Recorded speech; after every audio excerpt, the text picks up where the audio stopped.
Hi guys, कैसे हैं? उम्मीद है कि स्वस्थ होंगे, मस्त होंगे, ज़बरदस्त होंगे।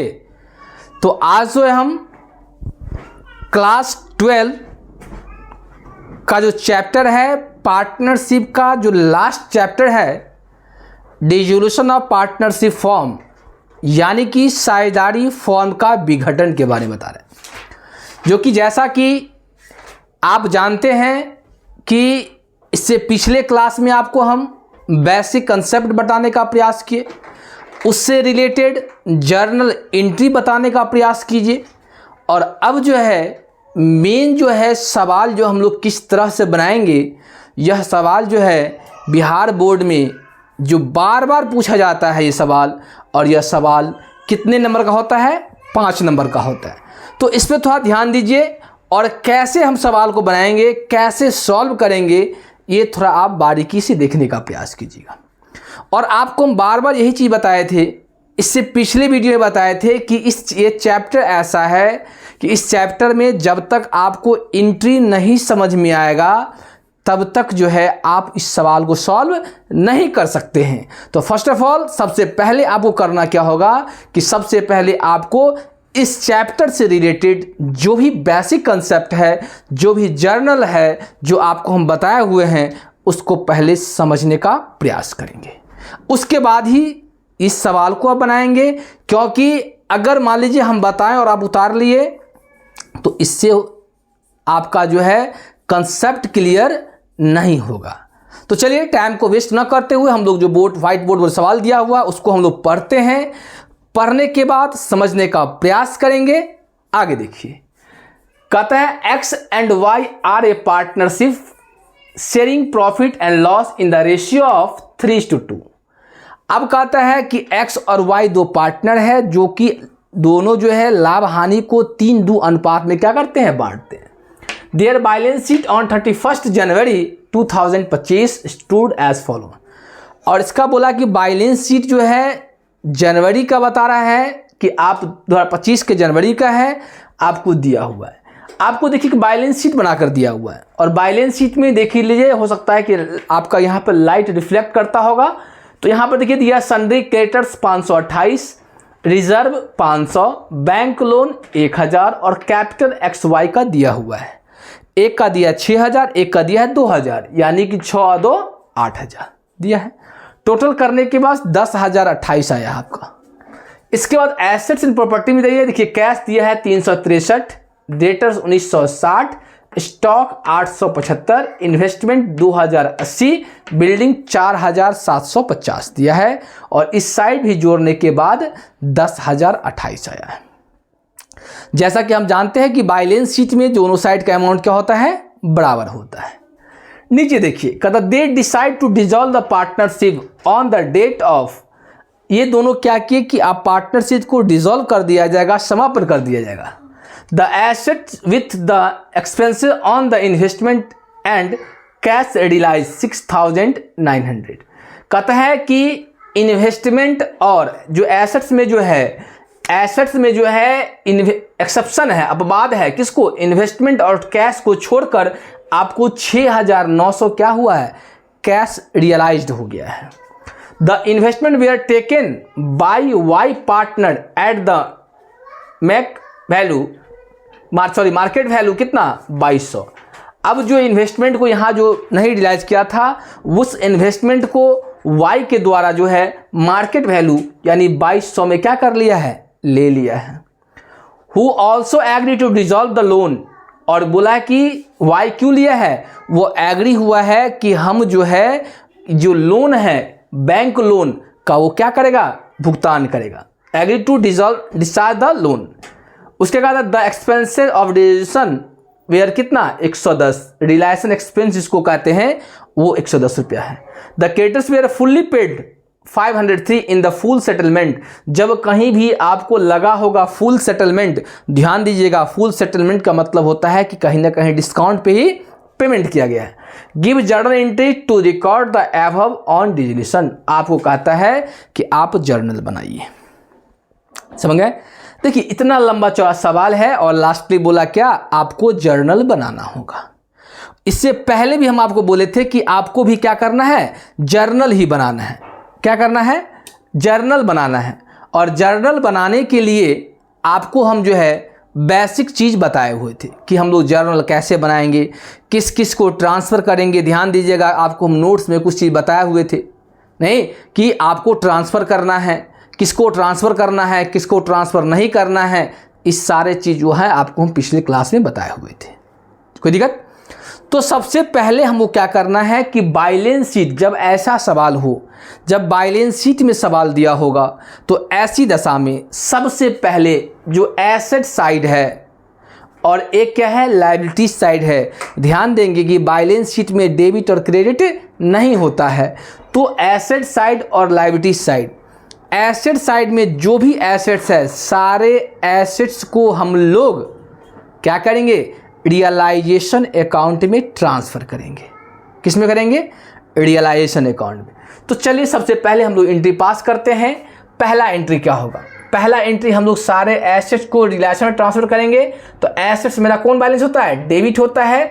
ट्रांसफ़र करेंगे तो क्या होगा, क्रेडिट होगा। तो एंट्री क्या होगा,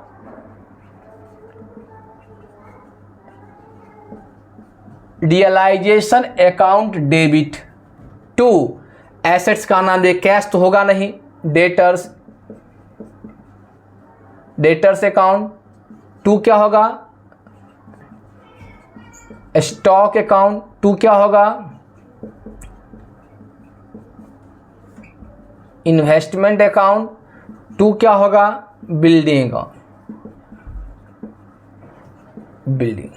अब सबका अमाउंट लिखिए। डेटर्स का कितना है, 1960, उसके बाद 8750, उसके बाद 2080, उसके बाद 4750। अब सब अमाउंट को जोड़िएंगे। जोड़ने के बाद आप यहाँ क्या करेंगे, इसको डाल दीजिएगा। नरेशन क्या लेंगे हम लोग, being all assets transfer to realisation account. बात समझ में आया क्या, कि जितना मेरा एसेट्स था सारे एसेट्स को हम लोग क्या कर दिए, ट्रांसफ़र कर दिए। कहाँ, रियलाइजेशन अकाउंट। कोई दिक्कत? आपको हम लिखाए थे कि रियलाइजेशन अकाउंट में सारे एसेट्स को ट्रांसफ़र करेंगे, लेकिन ध्यान देंगे cash, cash in hand, bank, cash at bank और प्रॉफिट लॉस के डेट बैलेंस को रियलाइजेशन में ट्रांसफ़र नहीं करेंगे, अगर आप नोट्स को बारीकी से पढ़े होइएगा। तो पहला हम लोग क्या किए, एसेट साइड कर लिए। दूसरा क्या है, हम लोग लायबिलिटीज़ को ट्रांसफ़र करेंगे। तो लायबिलिटीज़ को जो ट्रांसफ़र करेंगे तो दूसरा एंट्री क्या होगा, लायबिलिटीज़ में क्या है, क्रेडिटर्स है, रिजर्व को हम लोग ट्रांसफ़र नहीं करते हैं, बैंक लोन है नहीं, तो क्या एंट्री होगा, सन्ड्री क्रेडिटर्स अकाउंट डेबिट। उसके बाद bank loan account debit to realisation, realisation. अब सन्ड्री क्रेडिटर्स कितना है, 528। उसके बाद क्या है, 1000। टोटल को यहां आप जोड़ लेंगे। नेशन क्या होगा, being all liabilities transfer to realisation account. समझ में आया? कोई दिक्कत यहां तक कि एसेट्स को ट्रांसफर कर दिए, लायबिलिटीज को ट्रांसफर कर दी, दो बात। तीसरा बात देखिए, एसेट्स में कैसा कोई लॉस है जिसको बांटा जाएगा, नहीं है, लेकिन लायबिलिटीज साइड में एक रिजर्व है, जिस रिजर्व को हम लोग बांट देंगे पार्टनर्स के बीच में। तो रिजर्व मेरा क्या होता है, इनकम होता है। इसको अगर बांटेंगे तो क्या होगा, reserve account debit, reserve account reserve account debit to partners का नाम क्या है, X capital account, X capital account, और टू क्या होगा, वाइस कैपिटल अकाउंट। कितना, देखिए रिजर्व कितना है, 500 है, तो यहाँ देंगे 500। अब इसको 500 को बांटेंगे किस रेशियो में, 3:2 में। किस में, 3:2 में। हाँ अच्छा, बांट कर दिखा दे, मतलब जोड़ने के लिए आप नहीं कहे हैं कि जोड़ दीजिए, लेकिन बांटने के लिए बांट दीजिए, कोई दिक्कत नहीं। अब हमको पता है आप जोड़ सकते हैं, बांटने हैं कैसे। देखिए यहाँ पे कुछ वर्किंग नोट आपको बताते हैं। वर्किंग नोट, अगर मान लीजिए कि बांटेंगे किसके, रिजर्व को बांटेंगे x एंड y के बीच में, रेशियो क्या होगा, 3:2।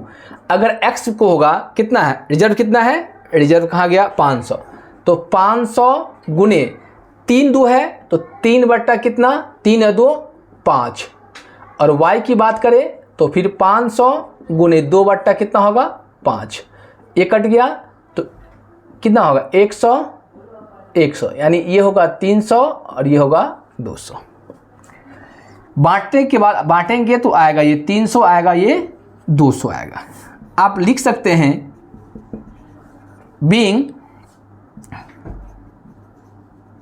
Reserve distributed in old ratio is 3:2। बांट। अब क्या हुआ कि अब जो है मेरा बैलेंस शीट के अंदर का जो काम हुआ हम कर लिए। अब क्या करना है, अब जो हमको करना है, अब नीचे लिस्ट में देखिए, यहाँ पढ़ लिए थे कि they decide to dissolve a partnership on the date of the assets will be exception on the investment and cash realise. मतलब एसेट साइड जितना था जिसको ट्रांसफ़र किए थे उसमें से इन्वेस्टमेंट और कैश को छोड़कर 6,900 क्या हुआ, आपको पैसा रियलाइज हुआ।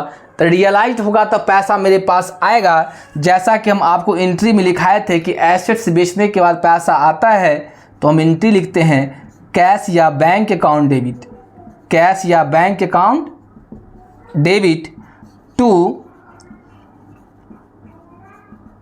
Realisation account. हो गया कितना, 6,900 और तो यहाँ भी होगा 6,900। नेशन क्या होगा, being cash realised from assets.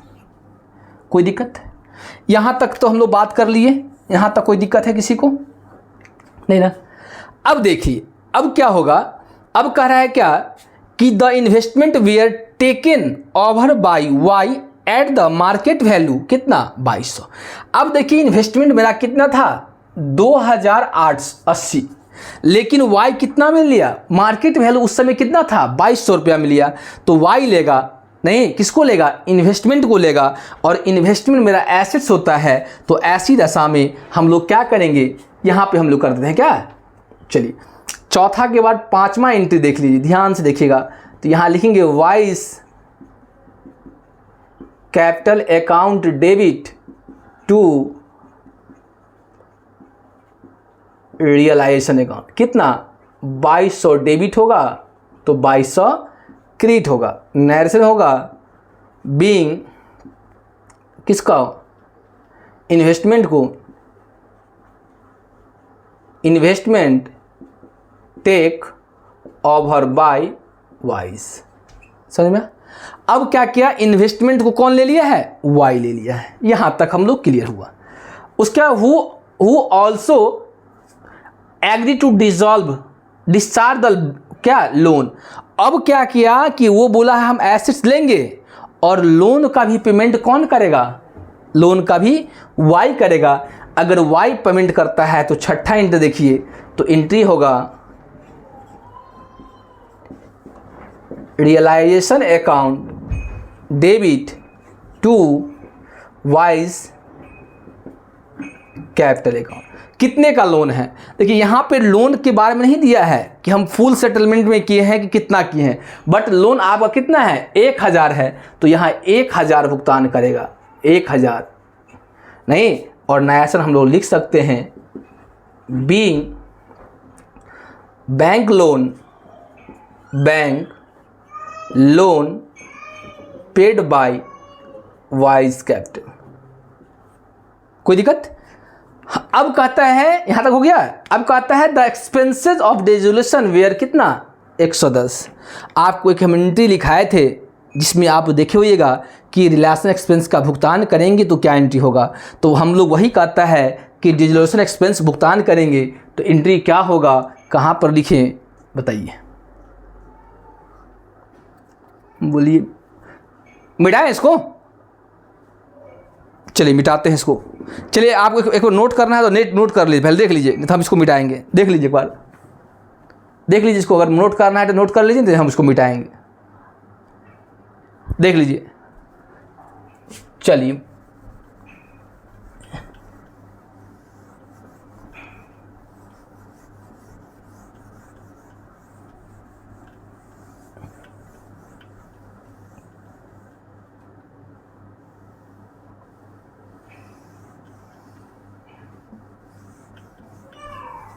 चलिए हो गया। चलिए अब देखिए रिलेशन एक्सपेंस हम लोग क्या करेंगे, पेड करेंगे। तो छठा एंट्री के बाद सातवां एंट्री क्या होगा, सातवां एंट्री होगा realisation expense account debit to cash या बैंक अकाउंट। देखिए हम दो लिख रहे हैं, कैश या बैंक, आप कोई एक लिखेंगे। अब वो क्या लिखेंगे, बैलेंस शीट में अगर कैश दिया है तो कैश लिखेंगे, अगर यहाँ मान लीजिए कि अगर बैंक होता तो आप बैंक लिखते, कोई दिक्कत।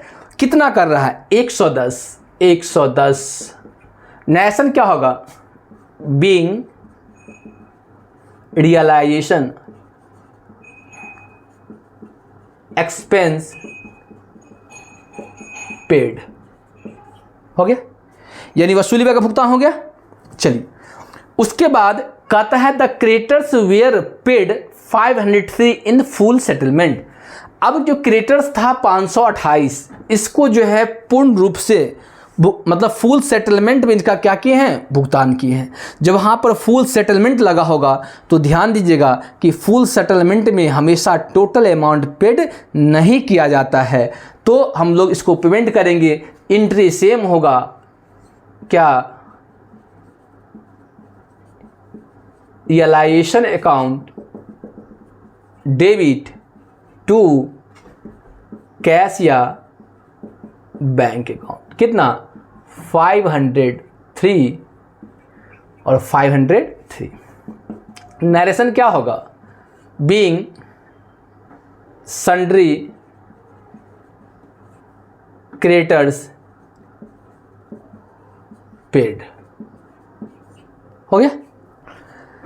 ये आपका क्या था, एंट्री था, 8 को एंट्री। लेकिन ध्यान दीजिएगा 8 एंट्री के बाद भी एंट्री बन सकता है। अब कहिए कैसे बन जाएगा।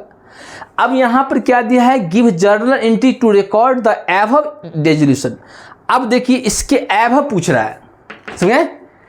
अब इसमें जो दिया है उसका एंट्री हम किए, इसमें और एंट्री बन सकता है, क्योंकि हम आपको ध्यान दिया होगा कि क्वेश्चन हम लिखाए थे कि साझेदारी के विघटन पे कौन कौन से आवश्यक खाते खोले जाते हैं।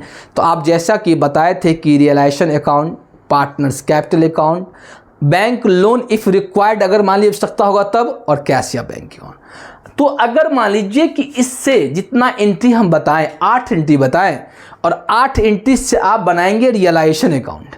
क्या बनाएंगे, रियलाइजेशन अकाउंट बनाएंगे। तो उस रियलाइजेशन अकाउंट में क्या होगा, जब बनाएंगे तो वहाँ से या तो प्रॉफिट होगा नहीं तो लॉस होगा ना। तो उस प्रॉफिट लॉस को हम लोग क्या करेंगे, फिर बाय एंट्री के माध्यम से इसको क्या करेंगे, डिस्ट्रीब्यूट करेंगे, बांटेंगे। और बांटने के बाद इतना ही नहीं, अगर ये बांट लेते हैं तो एक एंट्री बट जाए, वहाँ से बट गया। जब हम लोग रियलाइजेशन अकाउंट बन जाएगा तो हम लोग बनाएंगे partners capital account. Partners capital में भी या तो वहाँ पेमेंट किया जाएगा या तो वहाँ से रिसीव किया जाएगा। तो 2 एंट्री आपको वहाँ से भी बन सकता है। तो अप्रॉक्स जो है 3 एंट्री और बन सकता है, बट इस क्वेश्चन में बनाने की आवश्यकता नहीं है, क्योंकि यहाँ पे एबव शब्द का प्रयोग किया गया है। जो ऊपर दिया उसका बनाइए, तो हम लोग ऊपर ही बनाएंगे। सिर्फ एंट्री बनाने के लिए कहता है, नहीं कह रहा है आपको कि रियलाइजेशन अकाउंट बनाने के बाद एंट्री बनाइए। अगर क्वेश्चन में कहेगा रियलाइजेशन अकाउंट बनाइए तो स्वाभाविक सी बात है, रियलाइजेशन अकाउंट बनाने से या तो प्रॉफिट निकलेगा नहीं तो लॉस होगा। फिर उस लॉस को हम लोग पार्टनरशिप के डिस्ट्रीब्यूट कर देंगे तो फिर एंट्री बढ़ जाएगा। जैसा कि हम आपको बताए थे, एंट्री में लिखाए थे कि अगर क्या रियलाइजेशन प्रॉफिट होगा तो क्या एंट्री होगा, रियलाइजेशन लॉस होगा तो क्या एंट्री होगा, आपको हम बताए हुए थे। समझ में आया? यहाँ तक किन्हीं कोई परेशानी है तो बताइए, देख लीजिए, एक बार देख लीजिए, फिर जो है हम लोग आगे की तरफ बढ़ेंगे। यहाँ तक देख लीजिए, देख लीजिए यहाँ तक। किन्हीं को कोई समस्या है किसी प्रकार का तो आप पूछ सकते हैं, नहीं तो अभी जो हम सवाल बताए हैं ऐसा ही पैटर्न का सारा सवाल इस चैप्टर में बनेगा। दो ही चीज़ कंसेप्ट था, एक तो एंट्री के माध्यम से, जो कि आप अगर इलस्ट्रेशन बनाए होइएगा 4-5-6 तक इलस्ट्रेशन बनाए होइएगा तो आपको वहाँ से यही मिला होगा एंट्री के माध्यम से कैसे बनाते हैं, और दूसरा ये कि बैलेंस शीट के माध्यम से हम लोग कैसे बनाते हैं। अगर इसको आप बारीकी से समझ लेते हैं, अच्छे से समझ लेते हैं, तो उम्मीद है कि इस चैप्टर में आपको कहीं भी दिक्कत नहीं होगा। अगर नहीं समझ में आता है तो एक बार नहीं 100 बार ध्यान से पढ़िए, ऑटोमेटिक समझ में आएगा। कोई दिक्कत? यहाँ तो कोई दिक्कत नहीं, दिक्कत है तो अच्छी बात है। नहीं दिक्कत है तो ऐसे ही वीडियो के लिए अगर आपको इस वीडियो से अगर आपको थोड़ा भी बेनिफिट हो रहा है तो आप इस चैप्टर से रिलेटेड कोई भी क्वेश्चन है तो आप कमेंट बॉक्स में कमेंट कर सकते हैं। हम उस कमेंट को पढ़कर आवश्यक हम उससे रिलेटेड वीडियो बनाएंगे। तो आज का क्लास हम यहीं पे एंड करते हैं। जैसा कि आप जानते हैं कि ये चैप्टर जो है आपके बोर्ड एग्जामिनेशन के लिए मोस्ट VVI है, मोस्ट इम्पॉर्टेंट है, और इससे लगातार सवाल पूछा जाता है और इस तरह का सवाल लगातार पूछा जाता है। तो क्लास को हम यहीं पे एंड करते हैं। इस शेयर को लाइक कीजिए, सब्सक्राइब कीजिए और एक दूसरे के साथ शेयर कीजिए। जय हिंद, जय भारत।